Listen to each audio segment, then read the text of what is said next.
Restart by Gordon Korman. Chapter 20, Brendan Espinoza. Leaf Man wasn't the hit I was hoping for, even though it got a lot of YouTube views. For something to go viral, it has to reach a kind of critical mass where suddenly everybody is talking about it. Poor Leaf Man just didn't have enough legs for that. The bummer is, as great as it was, Leaf Man set me back big time with Kimberly. She's still nice to me, but it might be that she feels sorry for me because she thinks I'm crazy. I'm coming to the conclusion that our senses of humor aren't very compatible. That doesn't mean we aren't compatible, just that we probably won't like the same books, TV shows, movies, all that kind of stuff.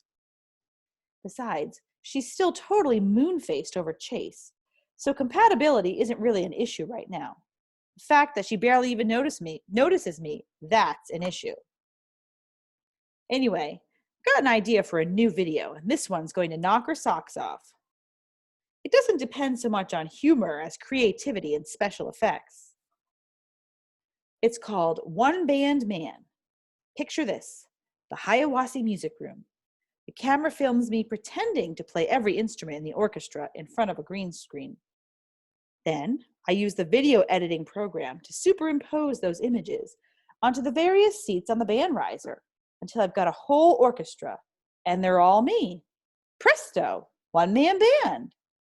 Joel helps me reserve the room for Thursday after school. The music department is so thrilled to have their star back that Mrs. Gilbride would have promised him a firstborn child. Besides, he's known to be a good kid. It's not like he's going to trash the risers or anything like that.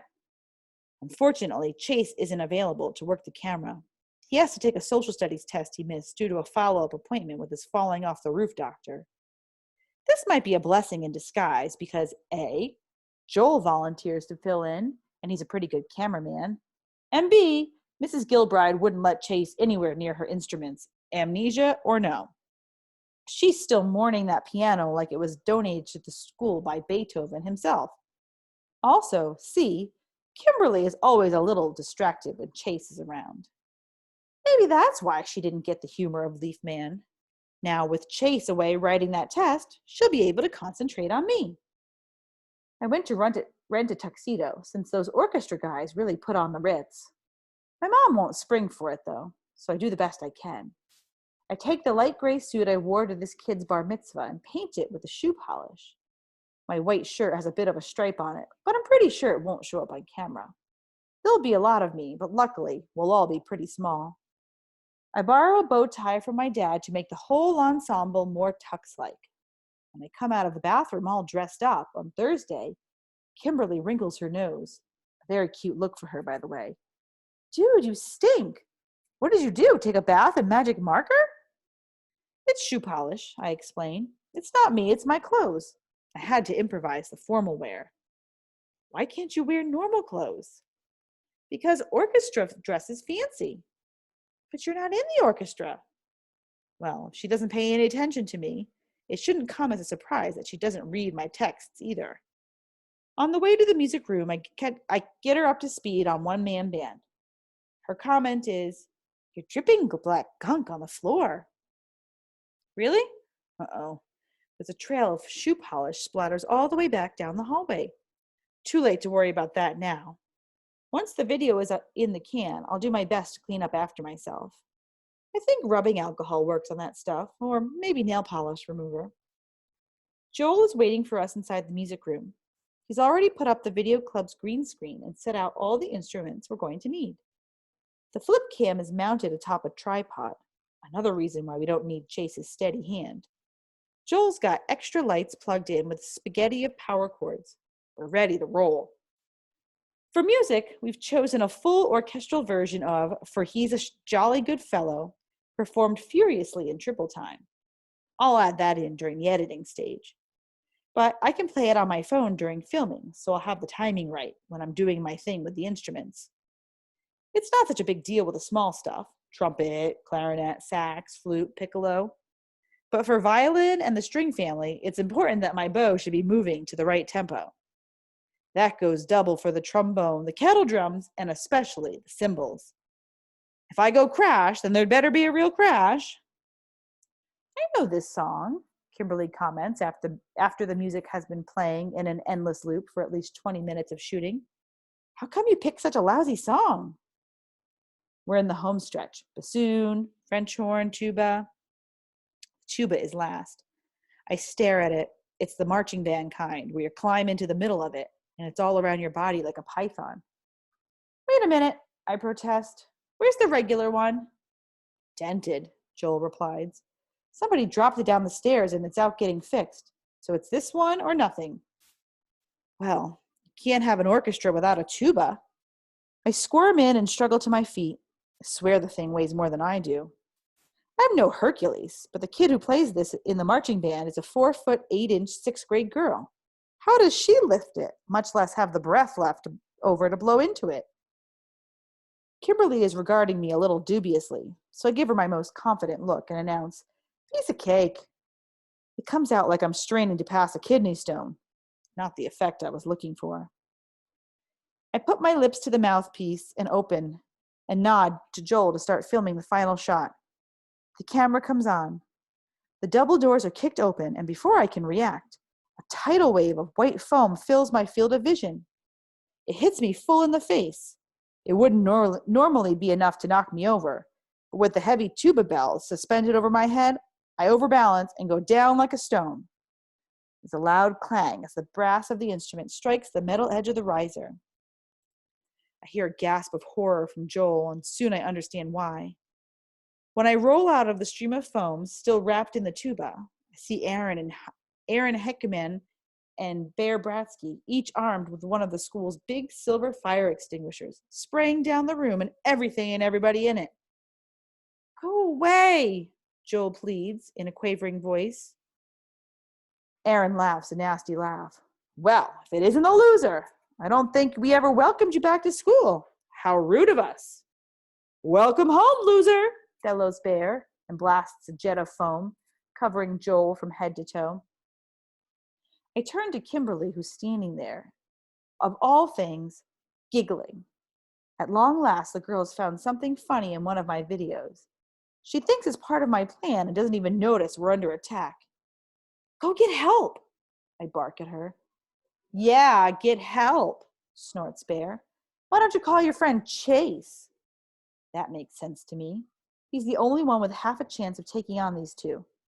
Get Chase, I yell at Kimberly. Aaron laughs cruelly. And you're supposed to be smart. Who do you figure sent us here, genius?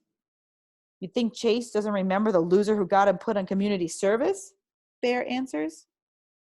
Go, I shout. He's in Mr. Solman's room. Blast of foam silences me, and I go down again, still encircled by the tuba. Now my arms are pinned at my sides, and I can barely move. Not that I'd be much help standing up to those two Neanderthals. And if I'm upset, I can only imagine what must be going on in Joel's mind. After everything he's been through, he comes home only to find that it's starting all over again. Kimberly bolts past the two attackers and out the door.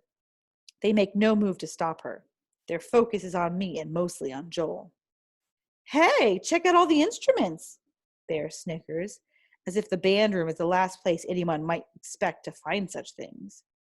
You think if I practice hard, I could become a musician like the great Joel Weber? He delivers a solid boot to the French horn, which skitters across the room, kicking up a spray from the melting foam that covers half the room. Please don't touch the instruments, Joel whimpers. I promised Mrs. Gilbride I'd be responsible for everything. Well, that does it. Once those two idiots see how to get a rise out of Joel, they're off to the races, throwing flutes like mini javelins and frisbeeing cymbals all around them. They roll trumpets and trombones into the slop and send violins floating on top of it. Kettle drum is upended. Music stands are hurled in all directions. Sheet music is scattered like autumn leaves. Still stuck in the tuba, I try to scramble toward Aaron and Bear. I slip on wet paper and hit the floor with another clang. Joel has Aaron by the shoulder and is trying to pull him away from the instruments, but Aaron laughs and shakes him off. Suddenly, Chase barrels into the room, Kimberly hot on his heels. What's going on? He bellows. Dude, what took you so long? Aaron crows in unholy glee. We had to send the chick to get you. This isn't your best idea yet, adds Bear. He hefts his fire extinguisher and hands it to Chase. It's all yours, Maestro. Chase looks totally blown away. I can't read his expression. Shocked? Something else. It's your plan, Aaron reminds him. Bring it home. Chase is a statue, eyes wide. Bear gets impatient. Okay, I'll do it for you. He tries to take back the extinguisher, but Chase tightens his grip and holds on. There's a vicious tug of war for the extinguisher. With a mighty yank, Chase wrenches it out of Bear's grasp. It swings free just as Joel rises from the floor where Aaron tossed him. With a thud, the heavy metal strikes Joel in the side of the face, and he drops back down into the foam. Agitated voices sound out in the hallway. 6 teachers burst into the music room, Mrs. Gilbride in the lead. What's going on here? She yells, taking in the wreckage all around her. Where's Joel Weber? With a groan, Joel sits up. The foam on his face can't disguise the fact that his left eye is already turning black and blue. That's when it hits me how this must seem to the teachers. The music room is a disaster area. Instruments, music stands, books, and papers are strewn everywhere, the whole place buried in foam. The school's 3 most notorious bullies are right there.